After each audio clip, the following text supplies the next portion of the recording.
A law that many South Africans would wish had never been passed.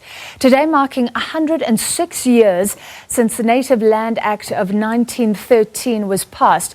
It was the first major piece of segregation legislation. It saw thousands, hundreds of thousands of black people forcibly removed from their land.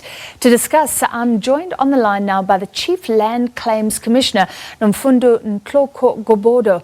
Ms. Ntloko-Gobodo, thank you for being with us.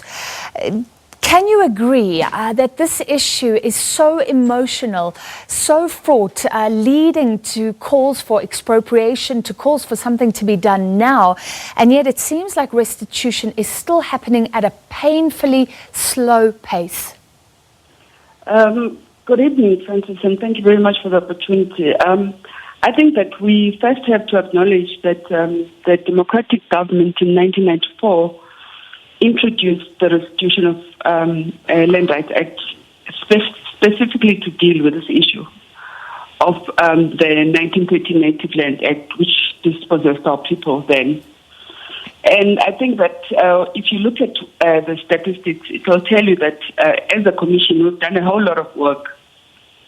If you look at the fact that by the cutoff date of 1998, we had received about over 80,000 claims. And these we have managed to deal with. We're left with about 5,000 claims at the moment. And a lot of the claims that are left are complex claims that some are in court, some have overlapping rights and the likes. But it's not that we're not acknowledging that we have challenges in the processing of our claims. But I think we continue to acknowledge that what we are set to do as the Commission is to really deal with issues of social justice, restorative justice, and really dignity restoration in acknowledging the wrongs that were done then. I mean, even if you look at District 6, something iconic, still not sorted out. 20 years people have been waiting, some have died. A former minister apologizing for that. What has been the role of the Land Claims Commission in District 6, for example? In fact, District 6 is a claim that was actually settled as far back as 2002. And the issues that are obtained currently is around the houses that need to be built. And so there has been a lot of work that has been done, but I think that it's about trying to deal with expectations of the community in what they want built on site versus what government itself can provide.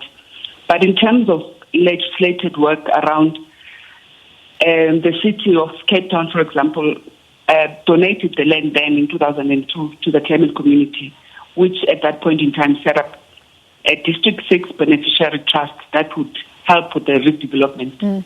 But that didn't work out. And so government intervened at some point. And so that's where we are now. And there's been but I would need more time to be able to explain some of the issues that obtain. Sure, I understand this, and we can only do a broad sweep, but there have been court judgments. It seems like the political will is still not there. I'd just like to read something to you. Processing of current land claims could take 200 years and cost 600 billion rand. That's according to Emeritus Professor of Wits University's History Department, Peter Delius, who was looking at Treasury figures last year, saying that a large number of people have died while waiting to have land transferred to them. How did we let it get this bad? I don't think that's completely correct. If I'm telling you now that out of the over 80,000 claims, we're left with 5,000 claims that were lodged in the 1998 period. So you have to acknowledge that a majority of the claims have been dealt with. But we are dealing with complex claims now. And a lot of the time, the problems are not problems of the commission per se. You can have a situation where you've got two separate claimant communities contesting one portion of land, and that has to be taken to the land claims court. And once the matter is in court, we, just like the claimants, have to wait for the court to adjudicate on the matter. So these are complex matters that perhaps if we have more time, I would like to then deal with in detail. But there is no point where government or the commission don't want to deal with this issue. Yeah. We understand the magnitude and the pain, and we are committed to doing restorative justice in trying to deal with this issue. But one has to acknowledge that you can never really meet the obligation in the context of dispossession, because dispossession was so brutal, and you can never say 100% I've really been able to restore the full dignity. But as government, we are committed to do the best that we can.